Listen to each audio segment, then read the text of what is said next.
الله رب العزت فرمایی که دا ویره نه وای چې ټول خلک به د یوې کړنلارې پی روان شي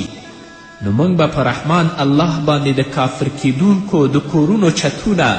او د هغوی زینې چې هغوی ورباندې بامونو ته خیجي د سپینو زرو ګرځولې وای او همدارنګه د هغوی د کورونو دروازې او د هغوی د تختونه چې هغوی ورباندې تکیه کوي او په هغو باندې کینی هم د سپینو زرو ګرځولي وای او د سرو زرو دا هر څه خو محضې د دنیوي ژوند متاع ده او آخرت ستا رب په وړاندې صرف د تقوادارو خلکو لپاره دی. نو قدرمنو اوریدونکو د دې نړۍ حقیقت دا دی چې دغه ټولې دنګې او ښکلې ماڼۍ